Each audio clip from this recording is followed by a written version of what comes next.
Ladies and gentlemen, we are here live and in person together. Yeah. Punch live. You thought we were the same person. No. Somebody did say that though. Somebody said that. On Instagram, I was like, I thought it was you. That was Rudy. Yo, you know what? I would love to be mistaken for you when he did that star treatment. You know what I mean? You ain't ready for that though. Tar heel right there. All day. Every day. Every day.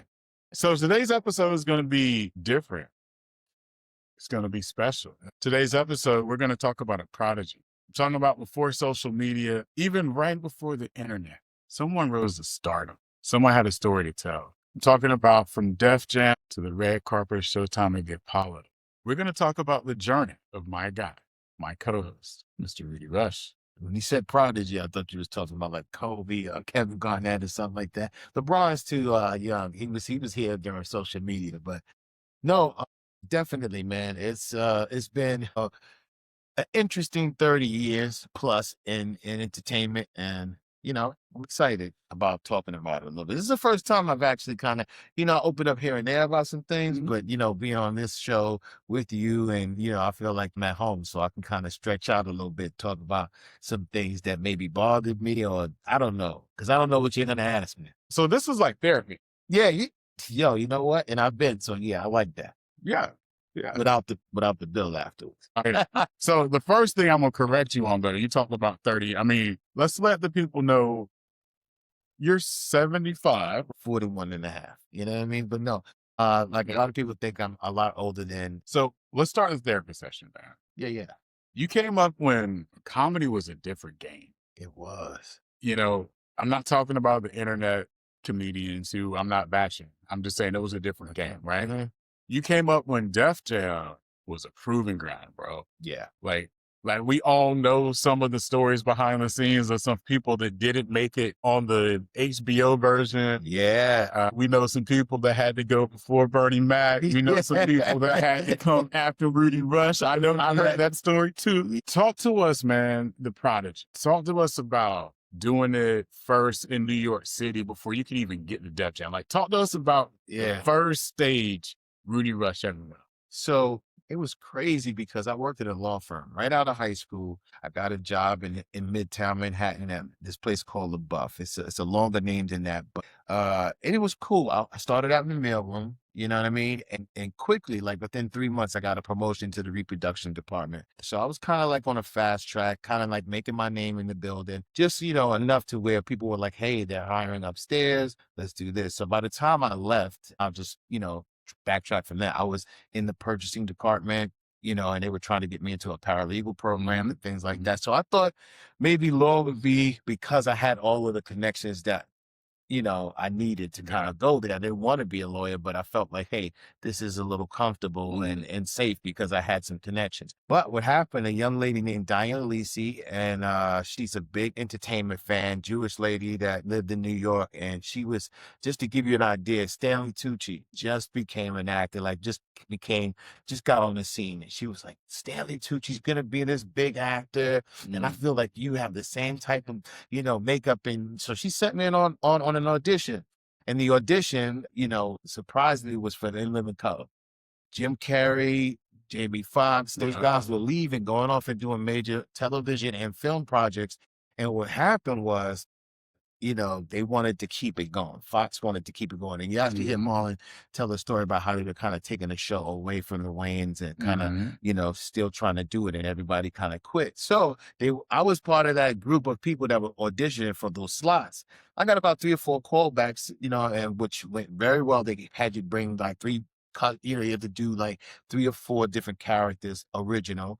And they kept calling me back. Then they would say, oh, we're not going to do the show anymore. So a guy from the job was like, hey, you should do comedy.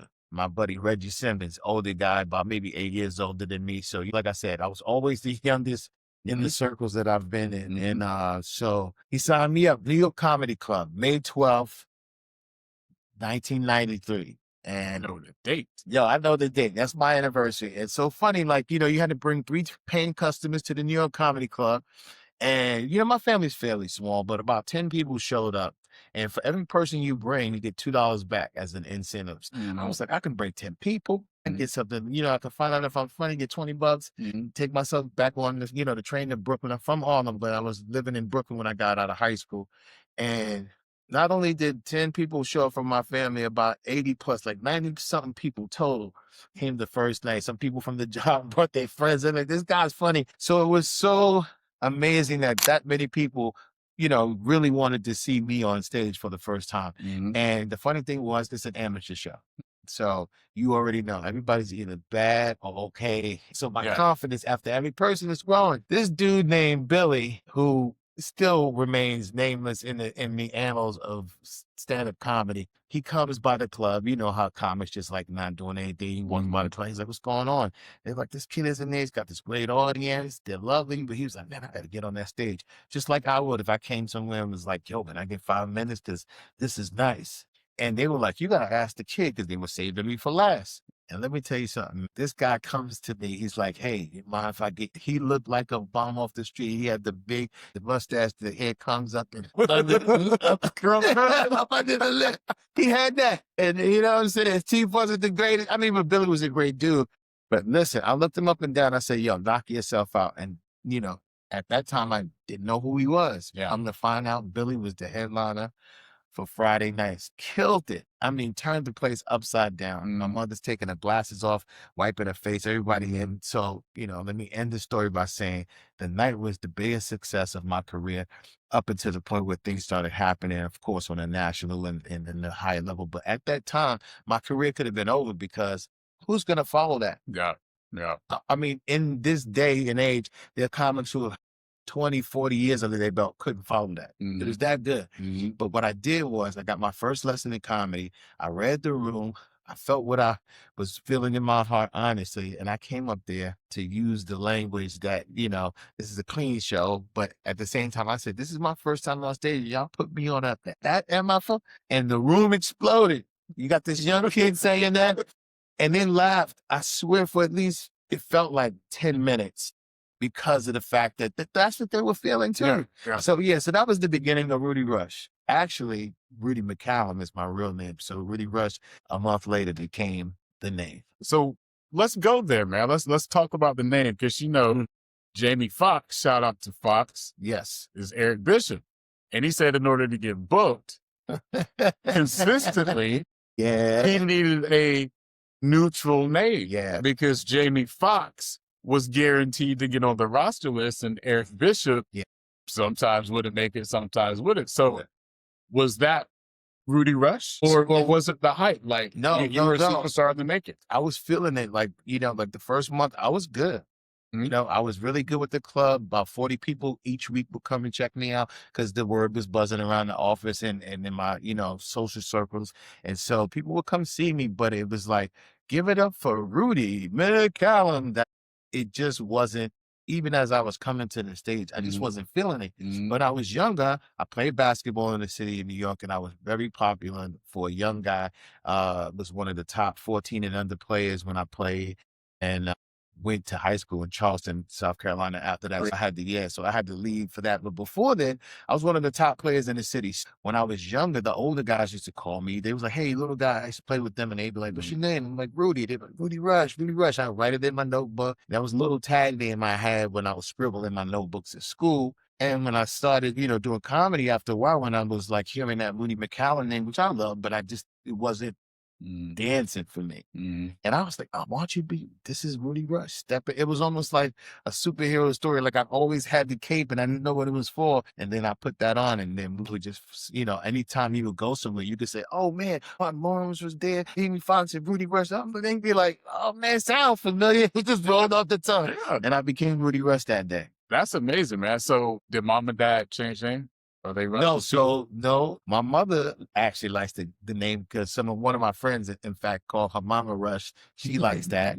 It sounded kind of cool. My father had an issue with it actually because as a man who has children, of course, that's your lineage. That's that's your legacy. And he was like, well, and he gave me a couple of examples of what else I can do. The name I would have had if they didn't have the name already would have been Rudy Mack. And of course, you know who would have had it. Yeah. So I was like, "Pop, you got burning." And so I can't do Rudy Mack. So it's got to be Rudy Rush. And he was like, and you know, my initials are Ram. So I tried to do something with that, but Rudy Rush was the stick.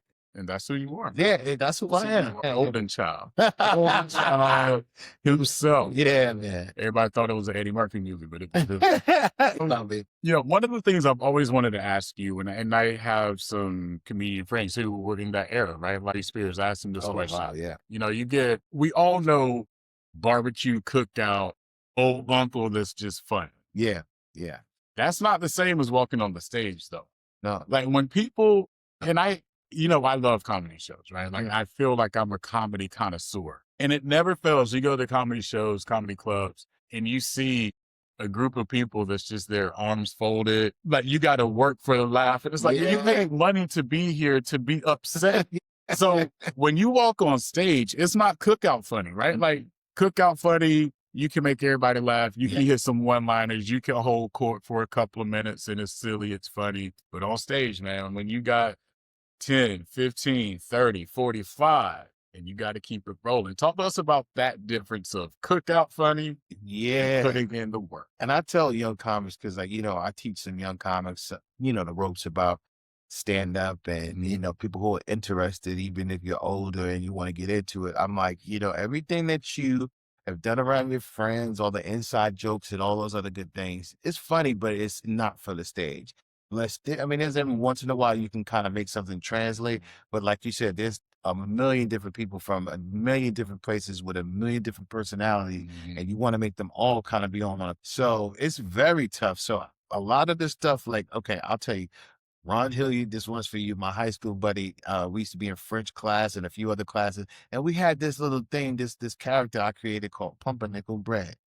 And it was like, you know, we could have made a cartoon and made some money off it nowadays, but it was like, hey, pumpernickel. It was the funniest thing to us. That we literally be crying. But if I came on stage and said pumpernickel bread, people would be like, get your pumpernickel, Right, you know, right. hey, out of here. You know what I mean? So, you know, it's like things like that. You cannot bring those things on the stage. So there's a lot of things that I have fun with my cousin who's one's best friend. Like we had a lot of inside jokes or jokes that we created that just couldn't translate to the stage. So to your point, you cannot be funny.